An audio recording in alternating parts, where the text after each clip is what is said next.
സ്പോട്ടിന്റെ മറ്റൊരു തകർപ്പൻ എപ്പിസോഡിലേക്ക് എല്ലാവർക്കും സ്വാഗതം. ഇന്ന് എന്നോടുകൂടിയുള്ളത് ഞങ്ങൾ എല്ലാ പ്രാവശ്യവും നിങ്ങൾക്ക് പരിചയപ്പെടുത്തുമ്പോൾ ഞാൻ എപ്പോഴും മനസ്സിൽ കരുതുന്ന ഒരു കാര്യമുണ്ട്. എപ്പോഴും എൻ്റെ അടുത്ത് ഒരു ഇന്റർവ്യൂവിന് വന്നിരിക്കുന്ന ഒരാൾ ഭയങ്കര സുന്ദരിയായിരുന്നെങ്കിൽ ഇന്ന് ഒരാണെന്ന രീതിയിൽ ഞാൻ ആഗ്രഹിച്ചു പോകാറുണ്ട് പലപ്പോഴും.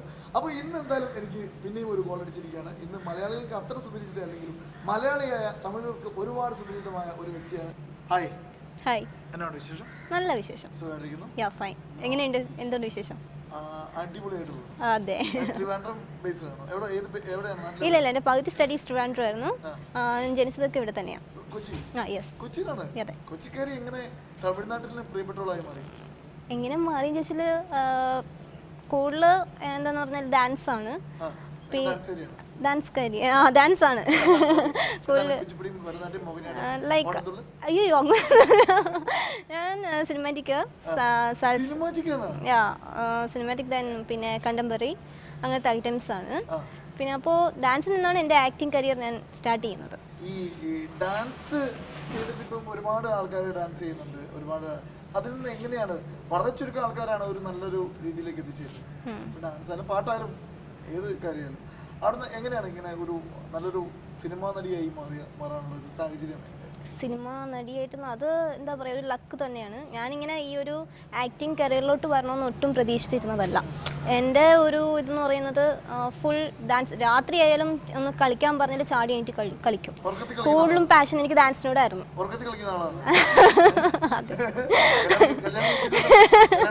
ഇല്ല ഇല്ല ഇല്ല ഇല്ല ഇല്ല അങ്ങനെയൊന്നുമില്ല. എന്നാലും അങ്ങനത്തെ ഒരു ഇഷ്ടമാണ്, കൂടുതൽ ഇഷ്ടമായിരുന്നു. പിന്നെ എങ്ങനെയോ എന്താ പറയുക, എങ്ങനെയോ ആക്ടിങ്ങിലോട്ട് തിരിഞ്ഞതെന്ന് വെച്ചാൽ ഫസ്റ്റ് എനിക്ക് കുഞ്ഞിലായിരുന്നു സ്റ്റാർട്ടിങ്. അത് എന്നെ ഒരു ഡയറക്ടർ കണ്ടിട്ട് അങ്ങനെ ഫസ്റ്റ് ഓഫർ എനിക്ക് 2009 അതിലായിരുന്നു എനിക്ക് ആദ്യത്തെ മൂവി കിട്ടുന്നത്.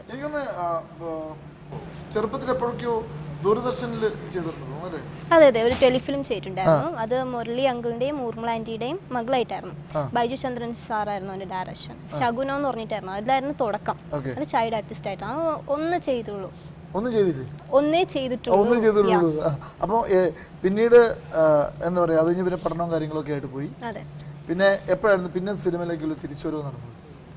ഒരു 2010 ആ സമയത്ത്. അതിന് നമ്മുടെ ഭാരതിരാജ സാറിന്റെ സ്ക്രിപ്റ്റ് ഡയറക്ടർ രത്നകുമാർ സാറിന്റെ സെങ്കാട്ടു ഭൂമിയിൽ എന്നൊരു മൂവി ഉണ്ടായിരുന്നു. അപ്പോൾ അതിൽ വേറൊരു ആർട്ടിസ്റ്റ് നമ്മുടെ പ്രിയങ്ക മലയാളി, അതായിരുന്നു എനിക്ക് നല്ലൊരു ടേണിംഗ് പോയിന്റ് കിട്ടുന്നത്. അത് കഴിഞ്ഞിട്ട് പിന്നെ വിജയുടെ ഫാദറിൻ്റെ മൂവി ടൂറിൻ ടോക്കീസ്, അതും നല്ലൊരു ഇപ്പം എനിക്കൊരു പേര് കിട്ടുന്നത് ആ ഒരു ഇതിലാണ്. നല്ലൊരു ഡെപ്തായിട്ടുള്ളൊരു ക്യാരക്ടറായിരുന്നു. അതുവഴിയാണ് എനിക്കിപ്പോൾ നയൻതാര പ്രൊഡ്യൂസ് ചെയ്യുന്ന ഒരു മൂവി ഞാനിപ്പം ചെയ്തു. അജിത്ത് അല്ലല്ല, ഇത് നയൻതാര പ്രൊഡ്യൂസ് ചെയ്യുന്നു. ഡയറക്ടർ എന്ന് പറയുന്നത് മദ്രാസ് കത്തി എന്നൊക്കെ തമിഴ് പടത്തിന്റെ സ്ക്രിപ്റ്റ് ഡയറക്ടറാണ്. സാറാണ് ഇതിന്റെ ഈ മൂവിയുടെ ഡയറക്ഷൻ ചെയ്യുന്നത്. അതിൽ ഹീറോയിൻ ആയിട്ടാണ്. അപ്പോൾ അത് നല്ലൊരു ഹീറോയിൻ സബ്ജക്റ്റ് ആണ്. നയൻതാര അതിൽ ചെയ്യുന്നുണ്ട്, ഗസ്റ്റ് റോളായിട്ട് ചെയ്യുന്നുണ്ട്. അപ്പൊ നമ്മൾ പ്രതീക്ഷിക്കുന്ന ആളൊന്നുമല്ല, അതുക്കും മേലെ അല്ലേ? അങ്ങനെ വിനയമാണോ? എപ്പോഴെങ്കിലും ഡബ് ചെയ്തിട്ടുണ്ടോ? ചെയ്തിട്ടുണ്ട്. ഈ സൗണ്ട് വെച്ച് ഡബും ചെയ്ത? അതെ. എന്ത് പറ്റി?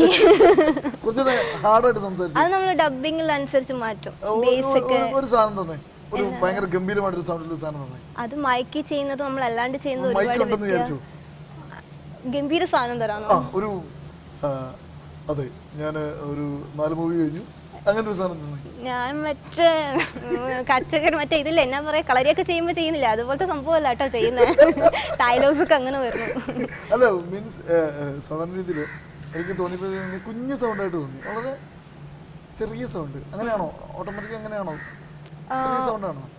ചെറിയ സൗണ്ടാണ്. ചിലത് നമ്മൾ ട്രെയിൻ ചെയ്ത് ആ ഒരു ബേസ് നമുക്കിപ്പം ചില മൂഡിനനുസരിച്ചായിരിക്കത്തില്ലല്ലോ സൗണ്ട് ചെയ്യുന്നത്. അപ്പോൾ അതിനെ മാറ്റി നമ്മൾ ശരിയാക്കും.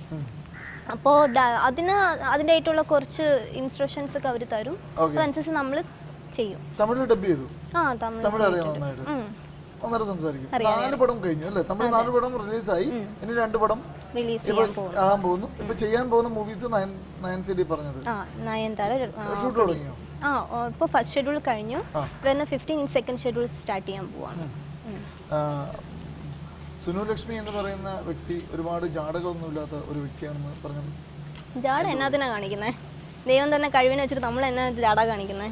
ജാടയോട് എനിക്ക് അങ്ങനെ ഒരു ഇതില്ല. ആ ഭാഷ അല്ല, അങ്ങനെയല്ല. എന്റെ ഫ്രണ്ട്സ് ഒക്കെ ആയിട്ട് ഇങ്ങനെ കൂടുതലും എനിക്ക് കൂടുതലും ഫ്രണ്ട്സ് എനിക്ക് ആ കൂടുതൽ അങ്ങനെ കുറെ ഫ്രണ്ട്സ് ഉണ്ട്.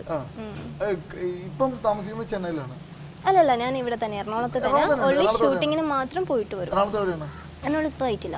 എന്തുകൊണ്ട് മലയാളത്തിൽ നല്ല ഓഫേഴ്സ് വരാത്തത് കൊണ്ടാണോ അതോ മലയാളം സ്വീകരിക്കണ്ട എന്ന് വെച്ചതുകൊണ്ടാണോ? നല്ല ഓഫേഴ്സ് ഇതുവരെ വന്നിട്ടില്ല. ഓഫേഴ്സ് വന്നിരുന്നു? ഓഫേഴ്സ് വന്നിട്ടുണ്ടായിരുന്നു, പക്ഷെ ചില സാഹചര്യം കൊണ്ട് അതങ്ങ് മാറിപ്പോയി. പിന്നെ ഞാൻ കൂടുതലും ഫോക്കസ് ചെയ്തത് തമിഴോട് തന്നെയായിരുന്നു. നല്ല നല്ല ഹീറോയിൻ സബ്ജക്റ്റ്. കാശ് മാത്രമല്ല, നമുക്ക് ഞാൻ ചെയ്തിട്ടുള്ളതെല്ലാം വില്ലേജ് പ്ലസ് നല്ല ഹീറോയിൻ സബ്ജക്റ്റ് ആണ്. നമ്മൾ ചുമ്മാതെ ചെന്ന് ഗ്ലാമർ അല്ലാണ്ട് ചെയ്യാൻ എന്തെങ്കിലും വേണമല്ലോ. അപ്പം ഞാൻ എടുക്കുന്ന സബ്ജക്റ്റ് ഒക്കെ അങ്ങനത്തെയാണ്. അപ്പോൾ എനിക്ക് ചെയ്യുന്നതിലും തൃപ്തിയുണ്ട്. അപ്പോൾ അതനുസരിച്ചാണ് ഞാൻ തമിഴിലോട് കൂടുതൽ ഫോക്കസ് ചെയ്തത്. ഈ വില്ലേജ് സബ്ജക്റ്റ് എന്ന് പറയുമ്പോൾ വില്ലേജ് സബ്ജക്റ്റിൽ കയറി ഇന്ന് ഒരു തെന്നിന്ത്യ മുഴുവൻ അറിയപ്പെടുന്ന ഒരു വ്യക്തിയുണ്ട്. ആരാന്നറിയോ? കുറേ രേവതി മാം ഉണ്ട്. വില്ലേജ് സബ്ജക്റ്റ് കയറിയിട്ട് അവാർഡ് കിട്ടിയത് ഇപ്പം പറയുകയാണെങ്കിൽ പ്രിയാമണി പരുത്തിവീരൻ ചെയ്തായിരുന്നു. അല്ല, അമലാപോൾ എന്ന് പറയുന്ന വ്യക്തി മൈന എന്ന് പറയുന്ന സിനിമയിലാണ് ആദ്യം. ആ മൈനയിൽ വില്ലേജ് എന്ന സബ്ജക്റ്റിൽ വന്നിട്ട് പിന്നെ പുള്ളിക്കാരത്തിനെ പിടിച്ചാൽ കിട്ടിയിട്ടില്ല. ഇപ്പം തമിഴില് നമ്പർ 1 നായികമാരിൽ ഒരാളാണ് അമലാപോൾ. അപ്പം എന്താണ് പറയാ, ഇതൊരു ട്രാക്കാന്ന് തോന്നുന്നു. കാരണം അങ്ങനത്തെ സിനിമകളിലൂടെ ചെയ്ത് വലിയ നല്ല സിനിമകളിലേക്ക് എത്തിച്ചേരുക എന്ന് പറയുന്നത് ശരിയാണോ?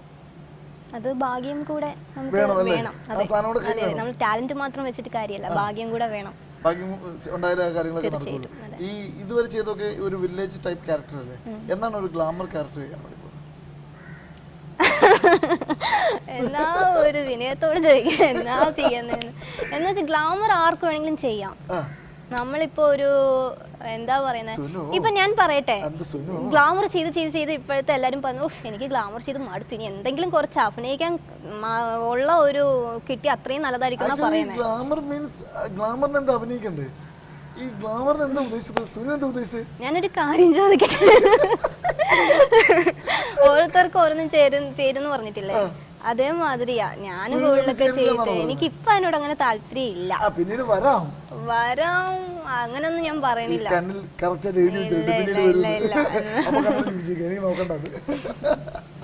അല്ല, ഗ്ലാമർ വേഷങ്ങൾ ചെയ്യുക എന്ന് പറയുന്നത് ഒരു മോശം കാര്യമായിട്ടൊന്നും തോന്നുന്നില്ല. ബിക്കോസ് സിനിമ ഇതൊക്കെ ജസ്റ്റ് നമുക്ക് ക്യാരക്ടറിനനുസരിച്ച് ചെയ്യുന്നു. ഇപ്പം ഇൻഡസ്ട്രി എന്ന് പറഞ്ഞാൽ ഗ്ലാമർ ഇൻഡസ്ട്രി ഇപ്പം നല്ലൊരു ക്യാരക്ടർ വന്നു, നല്ലൊരു സിനിമയാണ്, അതിനകത്ത് ഭയങ്കര ഗംഭീരമായ രീതിയിലൊരു ഗ്ലാമർ വേഷം ചെയ്യണം. അത് ചെയ്തേ പറ്റുള്ളൂ. ആ സിനിമയ്ക്ക് അത് വേണമെങ്കിൽ അത് ചെയ്തേ പറ്റത്തുള്ളൂ. അതിനോടാണ് എനിക്കൊക്കെ താല്പര്യം. അതാണ് കാരണം ഒരു സിനിമയ്ക്ക് വേണ്ടി ഇപ്പം നമ്മുടെ മണിച്ചേട്ടനൊക്കെ മരിച്ചുപോയൊരു വ്യക്തിയാണ്, വലിയൊരു ആക്ടറായിരുന്നു.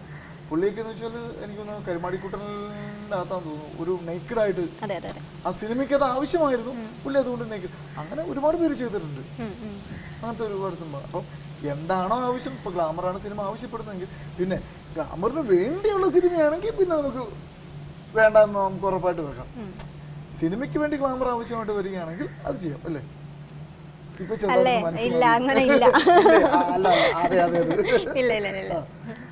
എന്താണ് സീരിയസ് ആയിട്ടും ഇങ്ങനത്തെ സിനിമകളൊക്കെ ചെയ്ത് മാത്രം പോയാൽ പോരല്ലോ, നമുക്ക് മലയാളത്തിലേക്ക് വന്ന് മലയാളത്തിൽ വളരെ ഗംഭീരമായ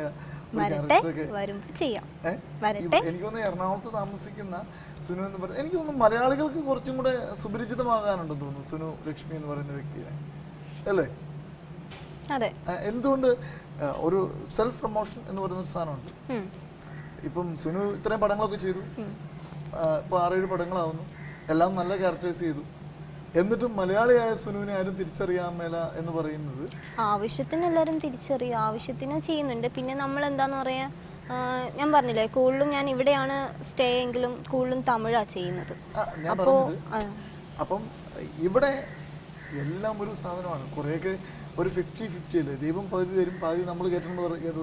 അപ്പം ഇവിടെ കുറച്ച് എന്തുകൊണ്ട് ഒരു സെൽഫ് പ്രൊമോഷൻ എന്തുകൊണ്ട് ഇവിടെ ചെയ്തില്ല? സെൽഫ് പ്രൊമോഷൻ ചെയ്യാത്ത കാരണം എന്താ പറയാ, അതിന് തക്കതായിട്ടുള്ള ഒരു ഇത് ഇവിടെ അങ്ങനെ അംഗീകരിക്കുന്നില്ല ഈ ഒരു ഇത് എന്നുള്ളൊരു ഇവിടെ ഇത് ആകാത്തതുകൊണ്ടാണ്. അങ്ങനെയല്ല, ഇവിടെ കുറച്ച് ടൈം എടുക്കും. കാരണം എല്ലാം ഒന്നായി നമ്മളൊരു ഇതായാലേ ഇവിടെ എല്ലാവരും ഒരു അക്സെപ്റ്റ് ചെയ്യത്തുള്ളൂ. അങ്ങനത്തെ ഒരു സംഭവം ഇവിടെ ഉണ്ട് മലയാളത്തിൽ. അപ്പോൾ അത് അപേക്ഷിച്ച് ഞാൻ വിചാരിക്കും ആ ശരി, എന്തെങ്കിലും നമുക്കൊരു ക്ലിക്ക് ഒരു സംഭവം കിട്ടട്ടെ, വന്നിട്ട് നമുക്ക് ഒന്ന് ഇറങ്ങാം എന്ന് വിചാരിച്ചു. മലയാളികൾക്ക് പൊതുവെ പുച്ഛം കുറച്ച് കൂടുതലുള്ള ആൾക്കാരാണ് തോന്നുന്നു. ഞാനൊരു മലയാളിയാണ്, ഇത് അടിമേടിച്ച് തരാനുള്ള എല്ലാ പരിപാടിയുണ്ട്. ഞാൻ തമിഴ് ചെയ്യണമെങ്കിൽ ഞാനൊരു മലയാളി. ഇത് കഴിഞ്ഞിട്ട് എനിക്ക് എങ്ങാനും പോകുമ്പോൾ അടി മേടിച്ച് കിട്ടുവാണെങ്കിൽ സത്യമായിട്ട് ഇത് കണ്ടിട്ടായിരിക്കും എനിക്ക് അടി കിട്ടുന്നത്. ഞാനായിട്ട് പറഞ്ഞാണ് സ്വതവേ എനിക്ക് ഒന്ന് തമിഴ്നാട്ടിലൊക്കെ ചെന്ന് കഴിയുമ്പോൾ ഇപ്പം എൻ്റെ ഒരു ഫ്രണ്ട് ഇപ്പം നമ്മുടെ ലക്ഷ്മി ഇല്ലേ, ലക്ഷ്മി മേനോനാണോ? ലക്ഷ്മി മേനോൻ ഞങ്ങൾക്ക് നമുക്ക് വളരെ അടുത്തറിയാവുന്ന ആൾക്കാരാണ്. അപ്പം അവരൊക്കെ പറയുന്നത് ഇവിടെ വന്നു കഴിഞ്ഞാൽ തമിഴ്നാട്ടിൽ ചെന്ന് കഴിഞ്ഞാൽ അവർക്ക് ഭ്രാന്താണ്, റെസ്പെക്റ്റ് ആണ്, അവര് വന്ന് അവരുടെ ജീവനാണ് ഇവരെല്ലാവരും. മലയാളത്തില് ഇപ്പം ഒരു മോളിലൊക്കെ ചെന്ന് പല ആർട്ടിസ്റ്റുകളും നമ്മളോട് പറയുന്നുണ്ട്, ഇങ്ങനെ ചെയ്തിട്ടുണ്ടെങ്കിൽ സമയത്തൊക്കെ പറയും. മലയാളത്തിലൊക്കെ ഒരു മോളിലൊക്കെ ചെന്ന് കഴിഞ്ഞാൽ എടാ ഇത് ഒരു ആളല്ലേ മടി പ്രവർത്തിക്കും, ഒന്ന് പോടാർക്കാടുന്ന പോട്ടെ, ഇങ്ങനെ പറയുന്ന ഒരു ഇതുണ്ടെന്ന് തോന്നുന്നു. എനിക്കൊന്ന് അത്രയ്ക്ക് ഗംഭീരമായ ഫാൻസ് ഒക്കെ ഇവിടെ കുറവാണ് തോന്നുന്നല്ലേ? തമിഴ്നാട്ടിൽ എങ്ങനെയുണ്ട് പുറത്തോട്ടൊക്കെ ഇറങ്ങി? തമിഴ്നാട്ടിൽ എന്ന് വെച്ചാൽ കൂടുതൽ എനിക്ക് ഫാമിലീസ് ആണ്, കാരണം ഞാൻ അങ്ങനത്തെ സബ്ജക്ട് ചെയ്യുന്നുണ്ട്. എനിക്ക് കൂടുതലും ഫാമിലി ഇതിന് ബോംബെ ഷൂട്ടിന് പോയിട്ടുണ്ടായിരുന്നു. അപ്പോൾ തിയേറ്ററിൽ പോയപ്പോൾ ഒരു ഫാമിലി ഇങ്ങനെ നിൽക്കുക, ആ പടത്തിലെ കുട്ടിയല്ലേ. അപ്പോൾ ഞാൻ അതിലെന്ന് വെച്ചാൽ സാരിയാണ്, ഡൾ മേക്കപ്പാണ്. അപ്പോൾ ഒരു സംശയമാണ്, കാരണം ഞാൻ വെളിയിലിറങ്ങുമ്പോൾ മോഡേൺ ഡ്രസ്സാണല്ലോ. അപ്പോൾ ആ ഒരു ഇതായിരുന്നു. അപ്പം ഞാൻ അതെ ഞാൻ അങ്ങനെ തിരിച്ചറിയുന്നുണ്ട്, അതൊക്കെ നമുക്ക് സന്തോഷമുണ്ട്. അപ്പോൾ അങ്ങനെ കൂടുതൽ ഫാമിലീസാണ് എനിക്ക് ഉള്ളതെന്ന് പറയുന്നത്.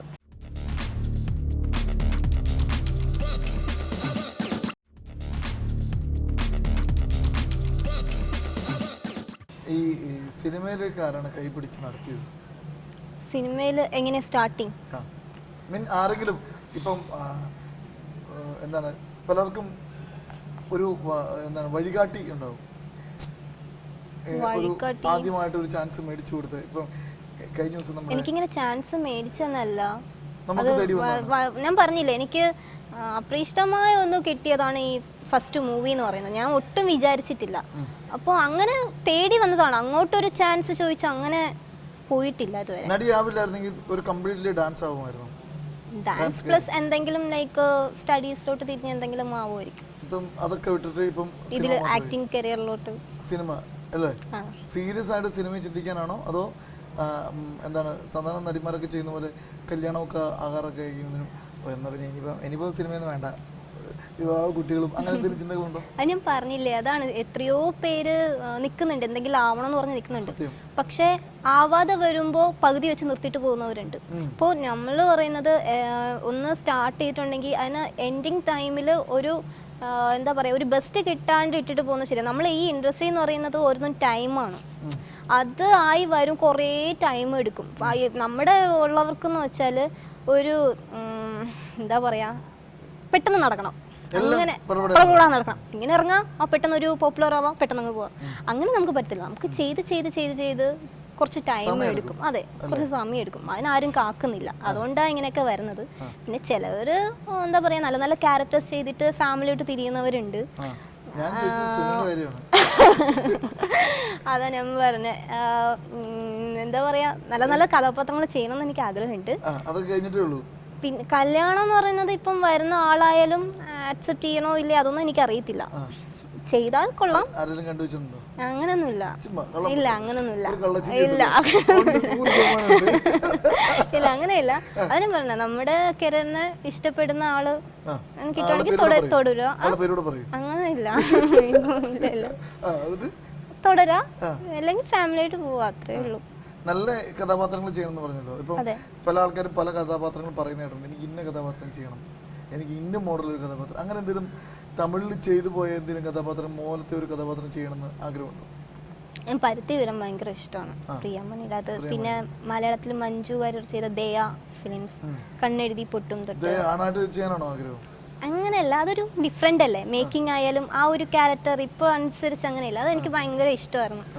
പിന്നെ അങ്ങനത്തെ കഥാപാത്രങ്ങൾ ചെയ്യാൻ ഇഷ്ടമാണ്, കണ്ണെഴുതി പൊട്ടും തൊട്ട്. പിന്നെ രേവതി മാമിൻ്റെ കുറേ മൂവീസൊക്കെ ഉണ്ട്. അതൊക്കെ അവരൊക്കെ ഭയങ്കര. മലയാളത്തിൽ ഏത് ഡയറക്ടർ കൂടെ ചെയ്യണമെന്നാണ് ആഗ്രഹം? ഏറ്റവും ആഗ്രഹം ചോദിക്കുന്നത് എനിക്ക് ലോഹിതാസ് സാറിൻ്റെ മൂവി ചെയ്യണമെന്ന് ആഗ്രഹം ഉണ്ടായിരുന്നു. അല്ല, എനിക്ക് മുന്നേ ഓഫർ ഉണ്ടായിരുന്നു, പക്ഷെ എന്താ പറയാ, പറഞ്ഞില്ലേ, ഭാഗ്യം. അതെ അതെ. അപ്പൊ സാറിന്റെ എനിക്ക് മൂവി ഭയങ്കര ഇഷ്ടമാണ്, ചെയ്യണം എന്ന് ആഗ്രഹം ഉണ്ടായിരുന്നു. അതെ, അതിപ്പോ ഇല്ല, അപ്പൊ പറഞ്ഞിട്ട് കാര്യമല്ല, അതില്ല. പിന്നെ നമ്മുടെ സത്യനന്ദിക്കാട് സാറ് ചെയ്യണം എന്ന് ആഗ്രഹമുണ്ട്. പിന്നെ Sibi Malayil sir, Kamal sir, Lal Jose sir, ഇവരൊക്കെ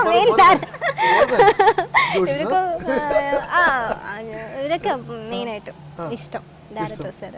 മലയാള സിനിമകൾ ഒരുപാട് കാണാറുണ്ടോ? സിനിമകൾ കാണുന്ന ശീലമുണ്ടോ? സിനിമകൾ കാണാറുണ്ട്. ഏറ്റവും കൂടുതൽ ഏതാ കാണുന്നത്? തമിഴ് കാണോ മലയാളം കാണോ? ബോത്ത്. ഓണമൊക്കെ ഉണ്ടാവും. ഓണമൊക്കെ എന്നാ പറയാ, അങ്ങനെ ഇങ്ങനെയൊക്കെ പോണു. ഈ പ്രാവശ്യം എല്ലാരും പറയും ഒരു സുഖമില്ലാത്ത ഓണമെന്ന്. എന്താന്ന് അറിയത്തില്ല, ആർക്കും ഒരു ഉണർവില്ല, വല്ലാത്തൊരു ഓണം. ഉണ്ടോ? തോന്നി കണ്ടപ്പോഴേ കുറച്ച് ഉണർവ്. ഉണർന്നിരിക്കുന്ന ആളാണ്. നേരത്തെ പറഞ്ഞില്ലേ, രാത്രി ഉറക്കത്തിൽ വിളിച്ചിട്ട് ഡാൻസ് കളിക്കുന്ന അപ്പൊ തന്നെ മറ്റേ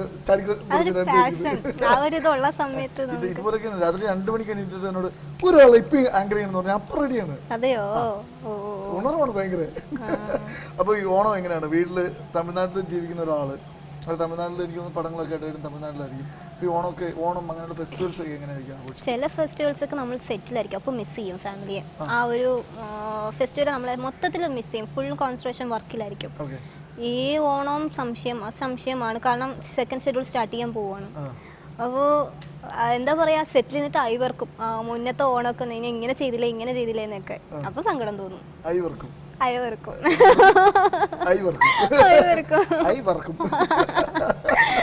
എന്താ മെമ്മറീസ് ഇങ്ങനെ ഇരിക്കും, അയ്യോ ഞാൻ ഇങ്ങനെ ചെയ്തല്ലോ അങ്ങനെ ചെയ്തല്ലോ എന്നൊക്കെ. എന്നാലും അത്തൊക്കെ ഇട്ടോ കേട്ടോ. പിന്നെ അത്ത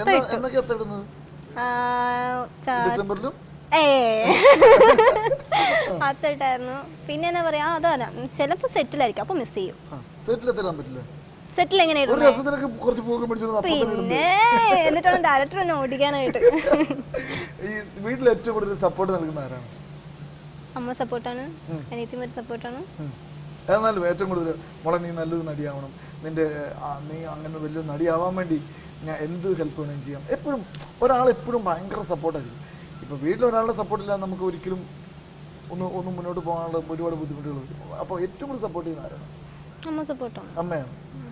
അമ്മയാണ് ഏറ്റവും കൂടുതൽ. ഈ അമ്മ പറയാറുണ്ടോ സിനിമകളൊക്കെ കണ്ടിട്ട്, എടി ആ സാധനം ചെയ്തത് എനിക്ക് ഇഷ്ടപ്പെട്ടില്ല കേട്ടാ, അങ്ങനെ എന്തെങ്കിലും പറഞ്ഞിട്ടുണ്ടോ? അല്ലെങ്കിൽ അത് ഗംഭീരമായി മോളെ കലക്കി സിനിമ 4 കണ്ടതിന് ശേഷം അമ്മ അങ്ങനെ പറച്ചിലല്ല. ഞാനിപ്പോ എന്താ പറയാ, കരയുന്ന സീൻസ് ഒക്കെ കാണുമ്പോ അമ്മ ഇരുന്ന് കരയും.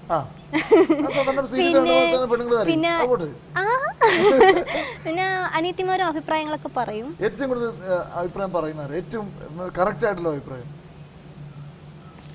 കറക്റ്റ് ആയിട്ട് പറയുന്നത് അനിയത്തി പറയും. 4 പടം ഇറങ്ങിയല്ലോ, 4 പടം കണ്ടല്ലോ, സ്വന്തമായിട്ട് എന്ത് തോന്നി? സ്വന്തമായിട്ട് വിലയിരുത്താനോ? വിലയിരുത്തി എന്ത് തോന്നി? ഞാൻ കുറച്ച് ചിലത് നമ്മൾ അക്സെപ്റ്റ് ചെയ്യുന്നത് നമുക്ക് കിട്ടത്തില്ല. ഞാൻ ഭയങ്കര ഹാർഡ് വർക്ക് ചെയ്ത് ചെയ്യുന്നതിന് നമുക്കിപ്പം എൻ്റെ ഒരു ഇതായിരിക്കത്തില്ല, ചിലപ്പോൾ ഓഡിയൻസിൻ്റെ ഒരു ഇത്. ഞാൻ ചിലത് ചെയ്യുമ്പോൾ എനിക്ക് അവാർഡ് കിട്ടണം, അല്ലെങ്കിൽ നല്ല ഇതായിട്ട് ബെറ്റർ ആയിട്ട് ചെയ്യുന്നതൊക്കെ ചിലപ്പോൾ നമുക്ക് അതിനൊരു ഫീഡ്ബാക്ക് കിട്ടുന്ന നേരെ ഓപ്പോസിറ്റ് ആയിട്ടായിരിക്കും. അപ്പൊ സങ്കടം തോന്നുന്നു. സംഭവിക്കാം. പക്ഷെ ചില സമയങ്ങളിൽ പലരും പറയുന്നത് കേട്ടിട്ടുണ്ട്, ഞാനൊരു സിനിമ ചെയ്ത് ഞാൻ തിയേറ്ററിൽ പോയിരുന്ന് കണ്ടപ്പം കുറച്ചുകൂടെ നന്നാക്കി ചെയ്യാറുന്നില്ല എന്ന് തോന്നിയിട്ടുണ്ടെന്ന് പലരും പറഞ്ഞു. അതാണ് ഞാൻ ചോദിച്ചത്, അങ്ങനെ എന്തെങ്കിലും തോന്നിയിട്ടുണ്ടോ? എനിക്കിപ്പോൾ ലാസ്റ്റ് ഒരു അനുഭവം പറയാം. എന്താണെന്ന് വെച്ചാൽ ടൂറിംഗ് ടോക്കീസ് കണ്ടു കഴിഞ്ഞിട്ട് മുരുകദാസ് സാർ ഭയങ്കരമായിട്ട് അപ്രീഷിയേറ്റ് ചെയ്തു. അപ്പോൾ അത് എൻ്റെ ജീവിതത്തിൽ മറക്കാൻ പറ്റാത്തൊരു നിമിഷമായിരുന്നു.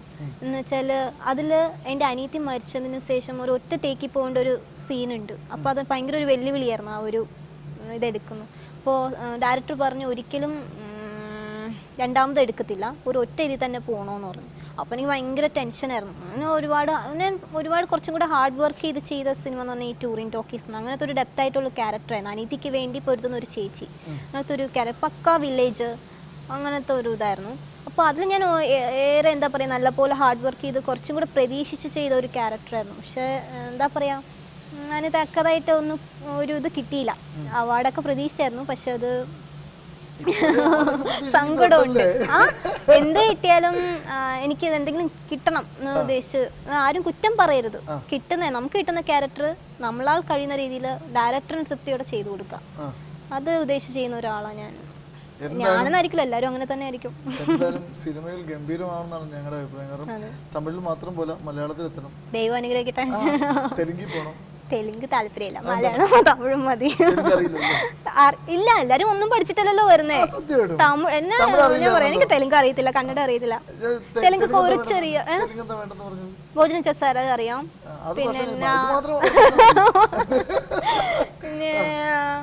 പിന്നെ പേര് എൻഡി,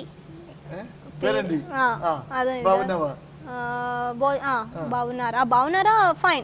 അത് ചോദിക്കുന്നു. ഓക്കെ, എല്ലാം മറന്നു. ഈ മോഹം കണ്ടിട്ടാണ് ചോദിക്കുന്നത്. എല്ലാം നാട്ടിലുള്ള പിള്ളേരെ അവരുടെ അമ്മമാരെ ഭക്ഷണം കഴിപ്പിക്കുന്നത്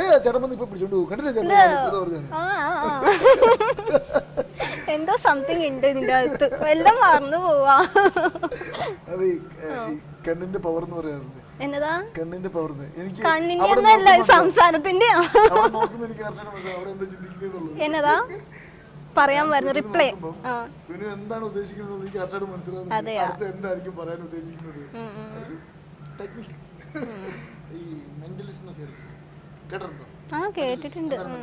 ഇപ്പം പ്രേതം കണ്ടായിരുന്നു, അതിൽ ജയസൂര്യയുടെ. എനിക്ക് ഞാൻ മെന്റലിസ്റ്റ് അല്ല, ഇച്ചിരി മെന്റൽ ഉള്ള ആളാ. ആണല്ലേ? വേറെ ആരെയും കിട്ടിയില്ലല്ലേ? അത് എനിക്ക് തന്നെ കിട്ടി, നല്ല ആളെ. അപ്പം എന്താണ് പ്രേക്ഷകരോട് സുനുലക്ഷ്മി എന്ന് പറയുന്ന ആക്ട്രസിന് പറയാനുള്ളത്? എന്താ പറയാ, എൻ്റെ ഫിലിംസ് ഇനിയിപ്പോൾ ഞാൻ പ്രതീക്ഷയോട് ചെയ്യാൻ പോകുന്ന ഇപ്പോൾ നയൻതാരയുടെ പ്രൊഡ്യൂസ് ചെയ്യുന്ന ആ പടമാണ്. അപ്പോൾ അതുപോലെ തന്നെ എന്നെപ്പോലെ വളർന്നു വരുന്ന താരങ്ങളെ നിങ്ങളുടെ എല്ലാ പ്രോത്സാഹനവും എനിക്ക് വേണം. നല്ലപോലെ എന്താ പറയുക, മൂവീസ് ചെയ്യുമ്പോൾ കാണുക, പ്രോത്സാഹിപ്പിക്കുക. അപ്പോൾ എന്തായാലും എല്ലാവിധ ഭാവങ്ങളും നേരുന്നു. ഒരുപാട് നല്ല പടങ്ങൾ ഉണ്ടാവട്ടെ. നല്ല ക്യാരക്ടേഴ്സ്, മനസ്സിൽ ഉദ്ദേശിച്ച പോലെ ആണായിട്ടൊക്കെ വേഷം കിട്ടാൻ പറ്റുന്ന കഥാപാത്രം കിട്ടിട്ട് മലയാളത്തിലും നല്ല ഈ പറഞ്ഞ സത്യനിധിക സൺഡേ രാജു സാറിൻ്റെ ഒക്കെ പടത്തിൽ അഭിനയിക്കാൻ പറ്റട്ടെ. അപ്പോൾ എന്തായാലും all the best. Okay, thank you very much. Okay.